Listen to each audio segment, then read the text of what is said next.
¿Cómo estás, mi querido amigo Hola, Santiago ¿qué Kovatlov? haces, Jorge? ¿Cómo estás?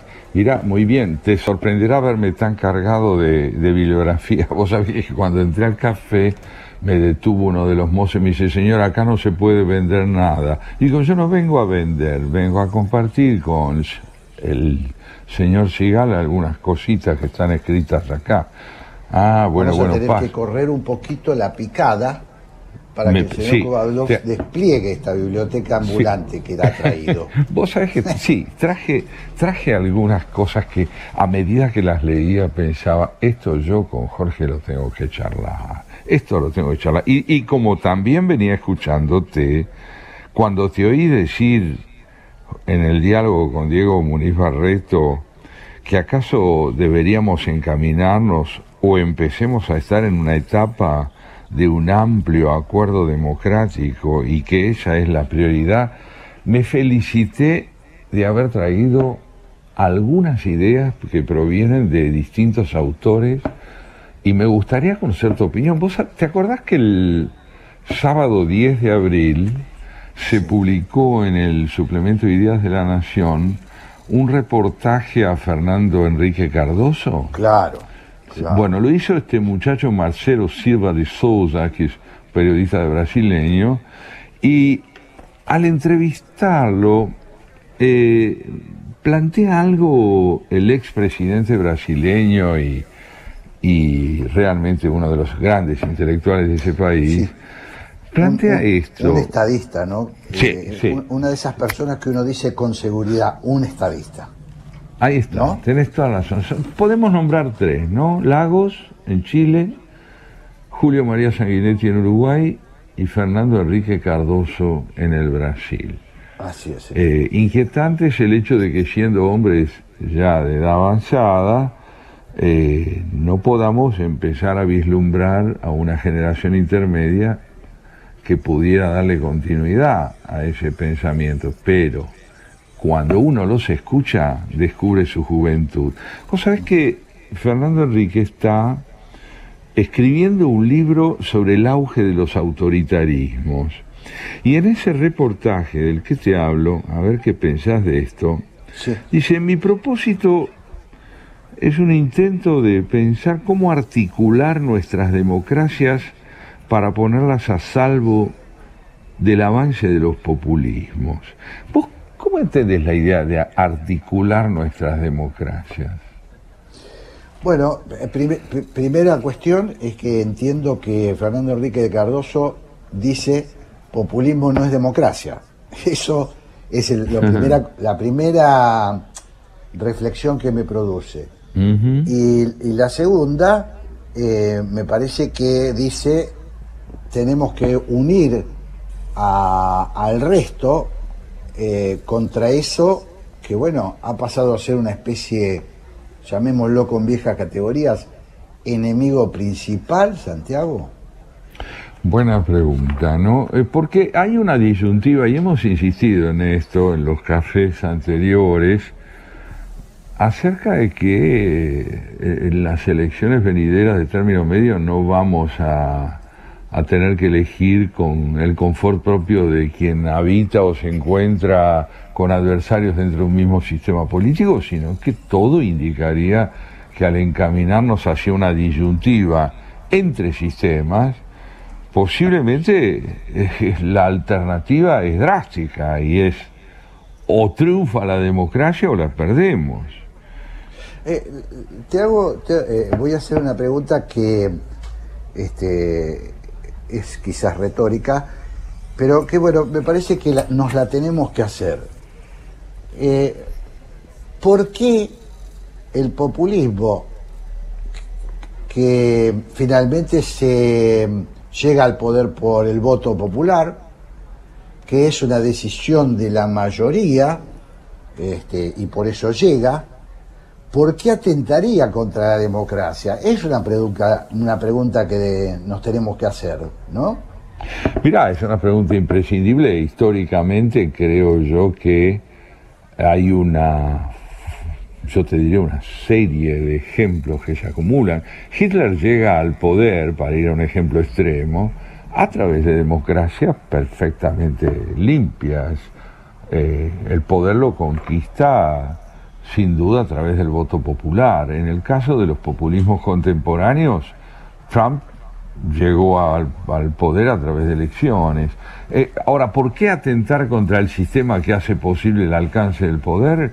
Yo tengo la impresión que la respuesta está en este hecho. Las democracias republicanas no garantizan la perpetuidad en el poder que el populismo necesita para afianzarse autocráticamente.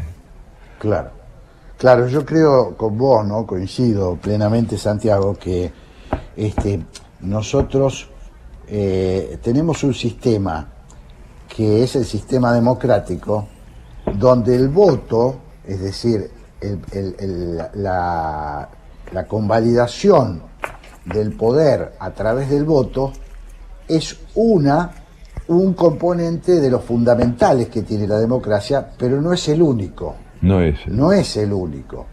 Por ejemplo, si se votara un sistema presidencialista y se anularan los otros dos poderes del Estado, no estaríamos en un régimen democrático, estaríamos en un régimen autocrático, que creo que es hacia lo que tiende el populismo. Sí, es una jibarización progresiva de los tres poderes en función de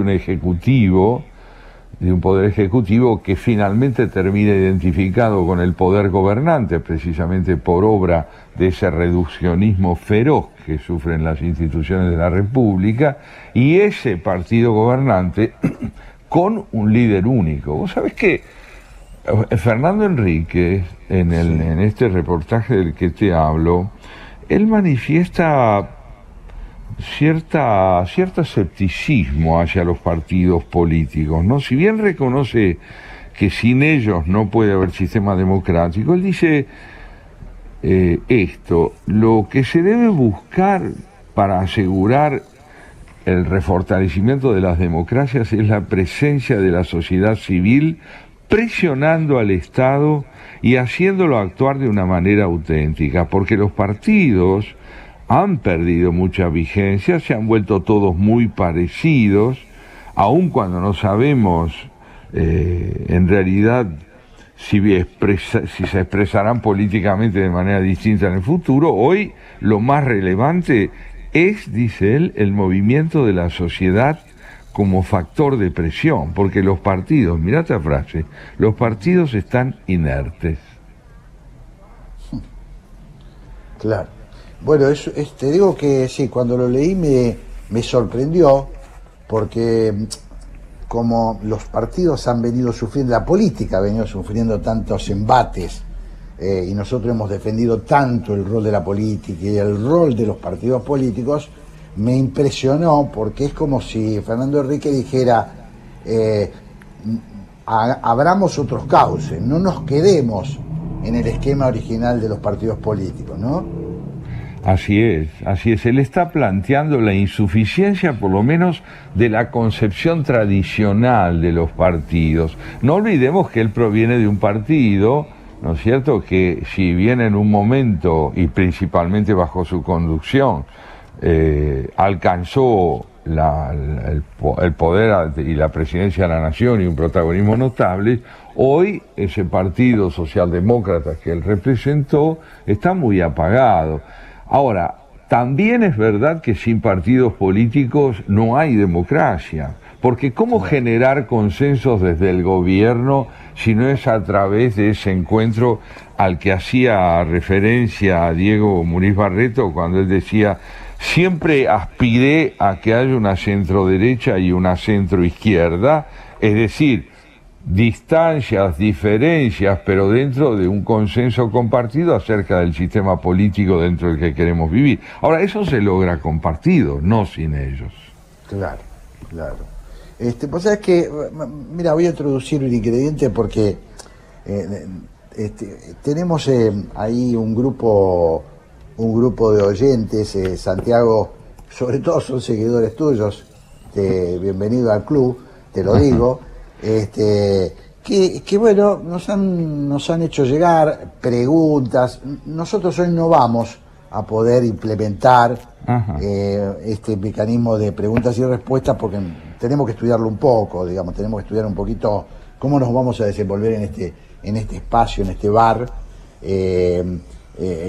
para que pueda participar la gente. Pero sí me gustaría decirte que entre esas preguntas que nos hicieron llegar, bueno, nombro algunos, Luciana Yohay, Pedro Padula, Susana Álvarez, Ricardo Paso, bueno, un montón de gente, preguntas muy interesantes, por cierto, Santiago. Ajá. Pero hay una que es si se podría armar una especie de consenso de nunca más al populismo.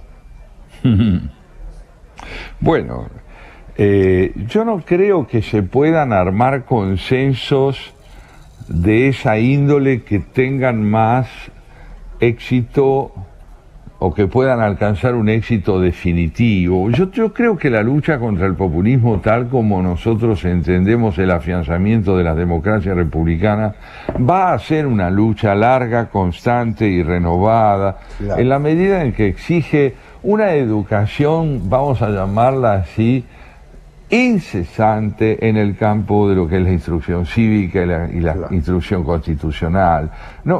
El nunca más, tal como fue formulado en su momento conmovedoramente por Estracera, ¿a qué nos invitaba? A luchar para que los esquemas dictatoriales y autoritarios desaparecieran del país. Pero ¿qué es lo que hemos advertido? Que la voluntad autoritaria y el espíritu de intolerancia se reconfiguran, no desaparecen. Claro. Se reconfiguran. Entonces está bien, hoy no tendremos terrorismo de Estado desde el punto de vista en que lo conocimos hace algunas décadas atrás, pero la voluntad de silenciar al adversario, claro, me parece que es un ingrediente constante del escenario político contra el que hay que estar decidido a luchar con una persistencia indeclinable asentada en la convicción de que no se trata tanto de presumir que se lo derrota de una buena vez, sino de que se lo sabe combatir constantemente. Claro, además me parece, Santiago, que tiene esta formulación del nunca más, que se presta a confusiones, porque primero es un poco presuntuosa, ¿no? Es un poco intimidante. Una cosa es, como bien lo explicaste vos, ¿no? Frente a determinadas aberraciones, como la dictadura, como, digamos, los regímenes despóticos, yo no tengo duda de que se debe firmar un compromiso que lo inhabilite para siempre. Pero me parece que lo que nosotros estamos hablando es de otra cosa, y que es de cómo ganar conciencias democráticas, de cómo la sociedad se gana en esta idea de que la democracia es el camino, el único y el mejor, el único o el mejor de todos los que conocemos, ¿no? Es un poquito lo que yo trataba de explicar al comienzo del programa, ¿no? Claro. Me parece que me parece que la cosa va por ahí, porque si no también a nosotros nos sale el autoritario de adentro, ¿no? Yo entiendo que estás estableciendo una diferencia muy importante y que hay que subrayarla. No hay que confundir la disposición a decirle nunca más al populismo autoritario, a las autocracias selectivas, como ya hemos dicho en otra ocasión. No hay que confundir ese deseo de decirle nunca más con lo que sea el proceso de reconstrucción republicana indispensable para que ese deseo se convierta en una práctica cívico-política constante. Es decir, tenemos que generar un espíritu de advertencia, de atención, de disposición lúcida a comprender cómo es que en los regímenes democráticos republicanos se filtra ese mismo autoritarismo que vos denunciabas en tu editorial al hacer la referencia a la restricción de la información, de las libertades, a la homologación de la lucha sanitaria una guerra, a plantear la subordinación. Es decir, no, los populismos no caen del cielo, provienen de contradicciones y conflictos irresueltos de las propias democracias. Claro, claro.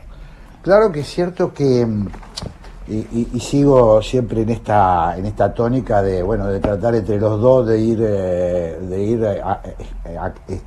resolviendo, bueno, por lo menos encontrándole la punta a estos interrogantes, ¿no, Santiago? Pero es cierto que es muy complejo, como también plantea una oyente, es muy complejo cuando el populismo se encarama en el poder, porque entre otras cosas no tiene vocación de diálogo, es decir, no reconoce al otro como adversario, sino como enemigo.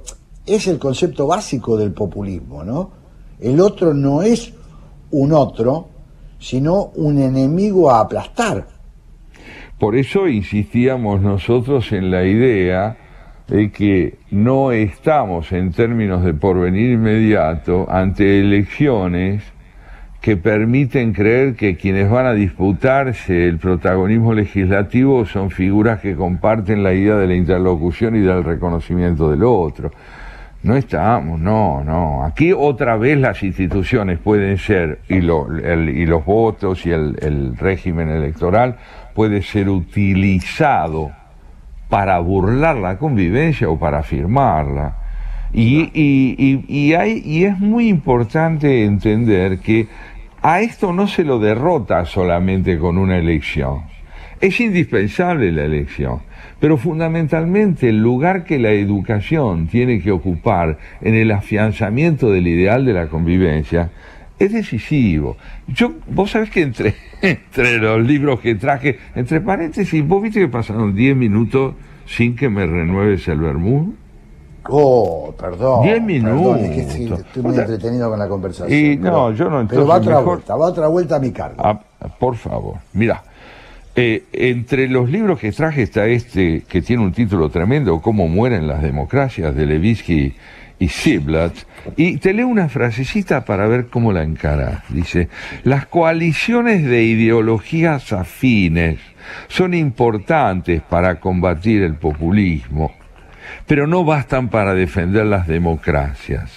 Las coaliciones más eficaces son aquellas que congregan a grupos con concepciones distintas, incluso discordantes, sobre muchos asuntos. No se construyen entre amigos, sino incluso entre adversarios.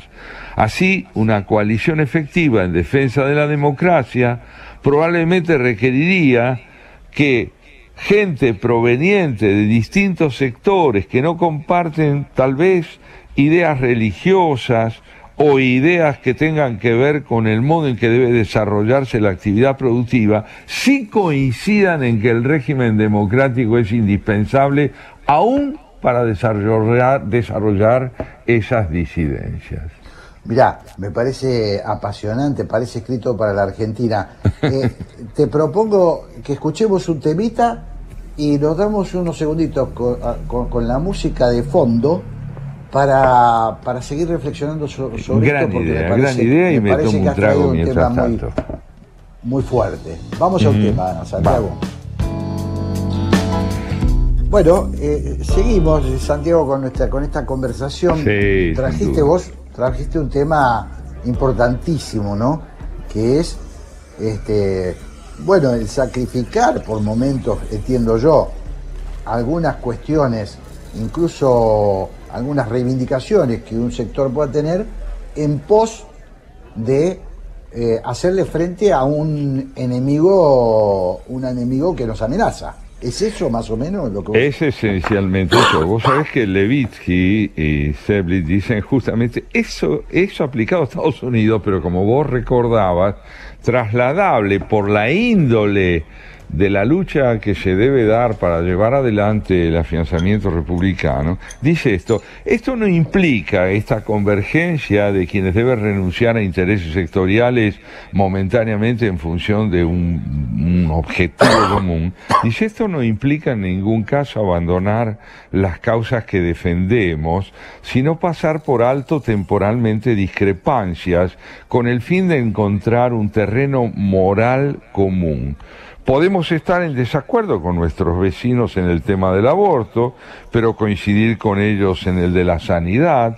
Podemos no estar de acuerdo con la postura de otro vecino con respecto a la inmigración, pero convenir con él en la necesidad de aumentar el salario mínimo, y así va dando una serie de ejemplos acerca de lo que podríamos nosotros considerar lo ineludible, en la medida en que se trate de afianzar un sistema político que le abra posibilidad a la discrepancia en lugar de anularla. Qué interesante, ¿no? Otra vez vuelvo un poquito para atrás y recuerdo lo que decía Diego Muniz Barreto, ¿no? Decía, hoy yo tengo prioridades. Es la democracia como sistema, y en el caso de él decía, de una vez por todas, el desarrollo económico. Lo demás, las diferencias que pueda tener con la coalición que yo apoyo, en el caso de él, ¿no? Lo iremos viendo, después se verá, ¿no? Me parece que se ajusta fenómeno a esta propuesta, ¿no? Lo decís muy bien. Mira, Levinsky y Ziblatt subrayan en lo que te leí, en ese pedacito, un concepto que me conmovió. Dice, llevar adelante todo esto con el fin de encontrar un terreno moral común. Claro, un terreno moral común. Es decir, que el terreno moral no es subsidiario ni está en la periferia de este proyecto, porque ¿qué vamos a entender por moral? A ver, ¿cómo caracterizarías vos lo moralmente indispensable? Qué debate, ¿no? Qué tema, otro trago. Claro, porque es un debate, Santiago, al que no estamos acostumbrados, que es poner en el centro el tema de los valores, ¿no? Es decir, cuando él dice la moral por delante, el acuerdo moral, me parece que, bueno, es un tema que, por lo menos en la Argentina, uno diría, pongámonos de acuerdo con el plan económico, pongámonos de acuerdo, no sé, ellos dicen un acuerdo moral, entiendo. Tal cual, a fin de encontrar un terreno moral común. Y lo planteas bien, es el terreno de los valores, pero sin renegar, como sería absurdo hacerlo si uno no estuviera en esta posición que estamos nosotros, sin renegar de la trascendencia de una organización económica. El punto, me parece axiomáticamente primordial, es saber qué idea tenemos del prójimo para poder construir una identidad que esté asentada en un proyecto de convivencia y de equidad.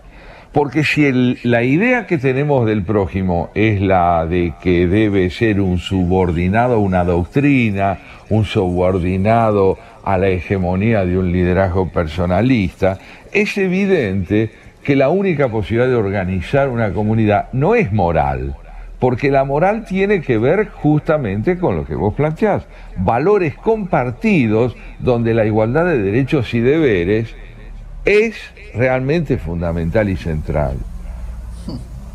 Me parece un desafío enorme, y por momentos, bueno, me pregunto si estamos en condiciones de dar pasos en esta dirección, ¿no? Me lo planteo en función de lo viciado que está el panorama público argentino, lo viciado que está el poder en la Argentina, lo viciado, digamos, cómo se ha incorporado la mentira, la falsedad, la inmoralidad. Hemos visto hace no mucho un ejemplo tremendo con respecto a las vacunas VIP. Ahí está. Y esto tiene un peso enorme para poder despejar el territorio, ¿no? Me parece que ahí hay algo muy profundo, Santiago. Está señalando una dificultad que no podemos subestimar. No podemos ser meramente voluntaristas y decir todo va a cambiar, todo va a ir mejor. No confundamos lo necesario con lo que es espontáneamente posible. Yo tengo también algo que recordarte en relación a lo que planteaba Fernando Enrique Cardoso, que me parece muy interesante, que cuando el periodista le dice, bueno, pero si los partidos tradicionales solo nos llevan a disyuntivas como las que en Brasil podrían significar mañana la confrontación Lula-Bolsonaro, que no representan en verdad sino propuestas estériles para la construcción de una democracia republicana, dice, ¿y de dónde saldrían figuras que reúnan los atributos de liderazgo capaces de darle sustento a esta convergencia moral de la que hablamos? Y vos sabés, él dice esto: yo tengo la impresión, dice Cardoso, de que el periodismo le va a seguir dando la palabra a personas. Y esas personas tienen que ser capaces de encarnar un sentimiento más amplio que el de estos dos candidatos. Un sentimiento progresista que tome en cuenta a toda la población.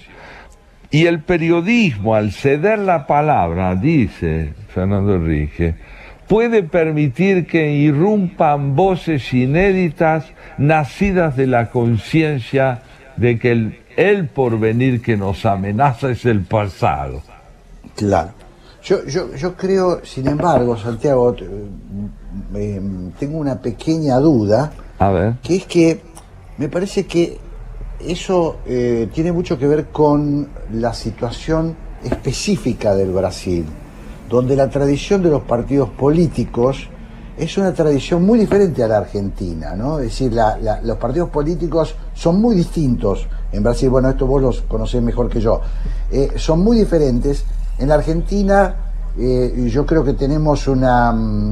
voy a relativizar esto porque creo que en el 2001 estalló una bomba de fragmentación que golpeó mucho la tradición de los partidos. Sí. Pero sin embargo me parece que hay mucha todavía tradición de partidos. Y, bueno, voy a dar un ejemplo. El Partido Radical en medio de la pandemia hizo una interna. Es una cosa rarísima. Participaron ciento y pico de mil personas, ¿no? Es decir, gente que en la pandemia fue a votar para elegir un parroquiano que dirija la circunscripción, no para candidato a diputado nacional. No sé, ¿vos pensás que por ahí hay matices? Mira, yo tengo una convicción básica, y es que nosotros necesitamos partidos políticos y la posibilidad de que puedan resurgir, a veces de sus propias cenizas, la está probando el radicalismo. La está probando el radicalismo, que ha hecho una serie de gestiones gubernamentales, por no hablar de lo que recién mencionaba sobre las elecciones, ha hecho una serie de gestiones que prueban que hay voces, no solamente en el radicalismo, las hay sin duda en todo el espectro de Juntos por el Cambio, y necesitamos que haya partidos. Por otro lado, te voy a decir que tenés mucha razón, porque, por ejemplo, el varguismo en Brasil, el movimiento de Getúlio Vargas, no prosperó a la larga. Después de él no hubo una descendencia que pudiéramos considerar representativa de sus ideales políticos o de la fuerza política estricta que él representó. Acá sí, acá el peronismo, con sus transfiguraciones y metamorfosis más que evidentes, terminó siendo por lo menos una enunciación que se pretende representativa de un pasado. Así que en ese sentido creo que tenés mucha razón. Sí, yo ahí el riesgo que advierto, y me parece que no es una particularidad argentina ni brasileña, sino que está transcurriendo en el mundo, es que el desgaste de los partidos políticos por causas muchas veces por responsabilidad de la dirección de las dirigencias políticas, lo que te puede producir es que te salgan outsiders, tipos caudillos.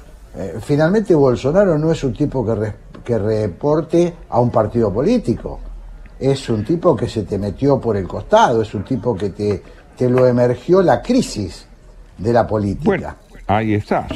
Vamos a decirlo así, la patología de las democracias genera la irrupción de estos marginales que terminan ganando una elección mucho más por el resentimiento y la disconformidad popular que por una convicción asentada en una doctrina programática, en un proyecto realmente de desarrollo social como el que puede y debe promover una democracia. Entonces, no hay duda de que hoy la Argentina está enfrentada tanto a un proyecto, por usar la terminología de Alfonsín, de renovación y cambio.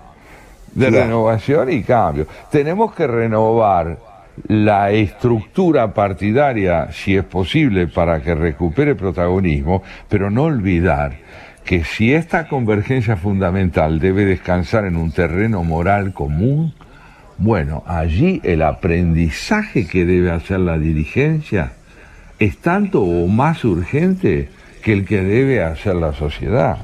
Claro, y sí, me parece, ahora hay un esfuerzo, me parece fundamental, que es de la sociedad, ¿no? Porque en los momentos de crisis, en los momentos de desesperación, diría yo, hoy estamos atravesando un momento, bueno, dramático en el mundo entero, pero con el agravante argentino, digamos, con todos los agravantes argentinos.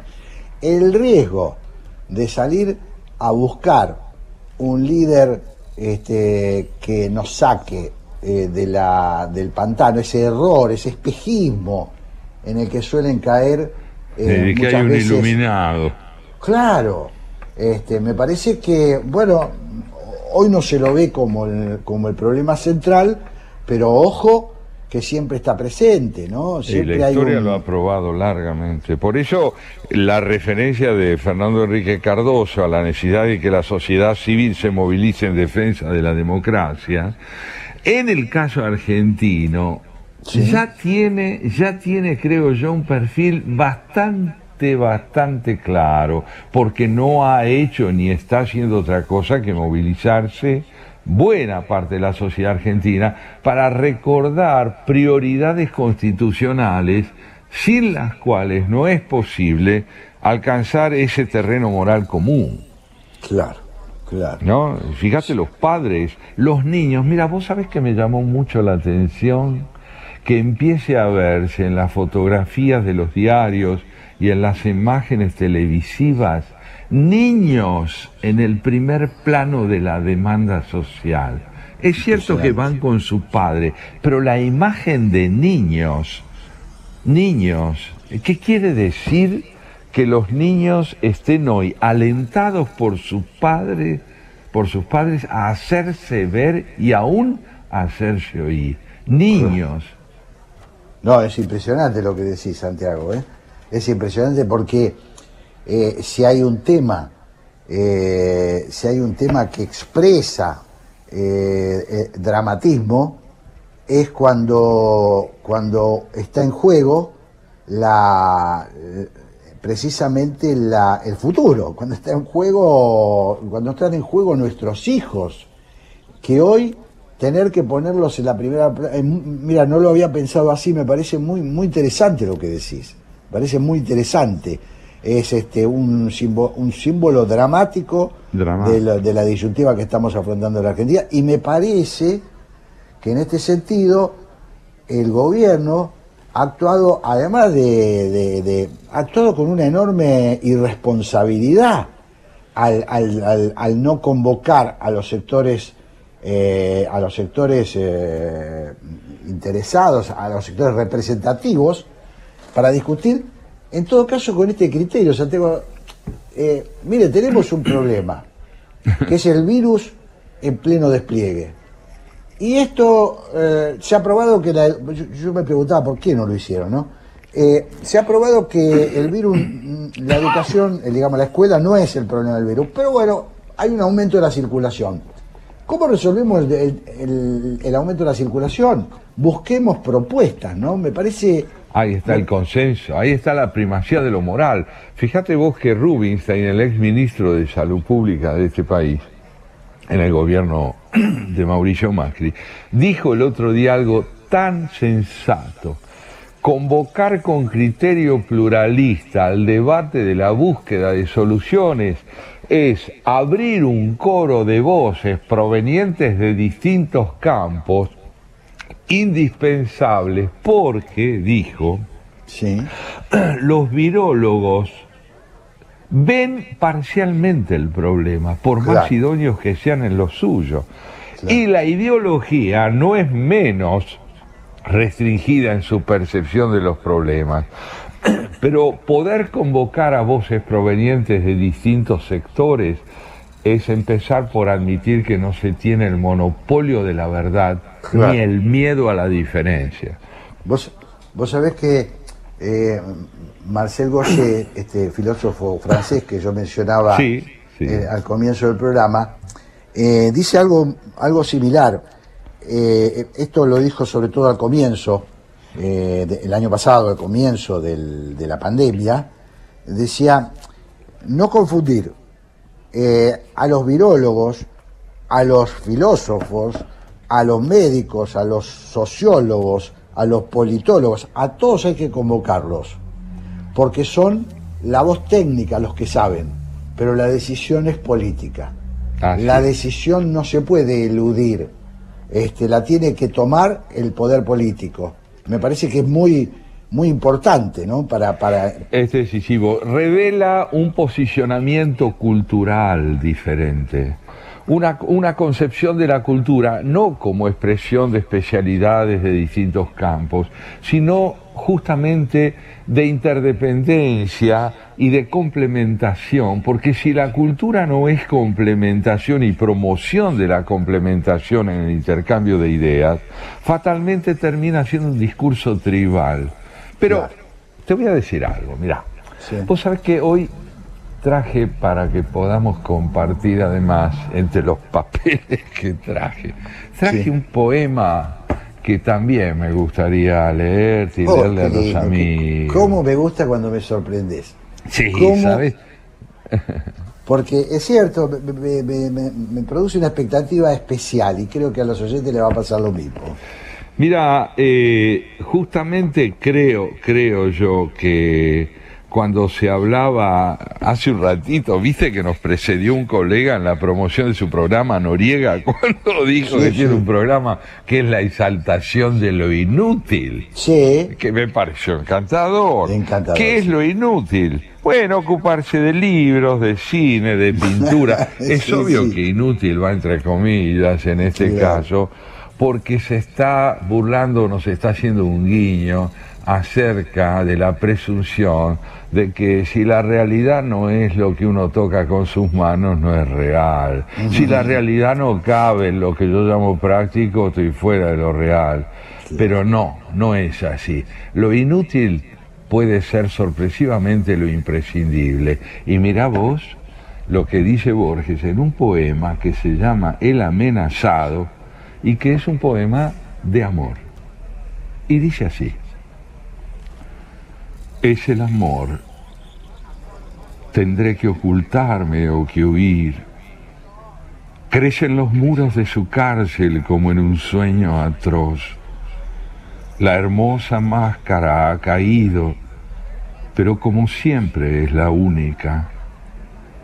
¿De qué me servirán mis talismanes, el ejercicio de las letras, la vaga erudición, el aprendizaje de las palabras que usó el áspero norte para cantar sus mares y sus espadas, la serena amistad, las galerías de la biblioteca, las cosas comunes, los hábitos, el joven amor de mi madre, la sombra militar de mis muertos, la noche intemporal, el sabor del sueño? Estar contigo o no estar contigo es la medida de mi tiempo.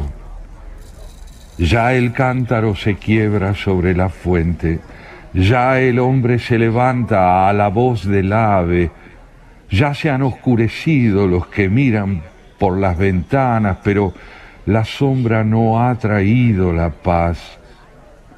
Es, ya lo sé, el amor, la ansiedad y el alivio de oír tu voz, la espera y la memoria, el horror de vivir en lo sucesivo.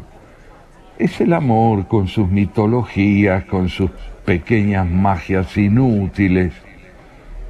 Hay una esquina por la que no me atrevo a pasar.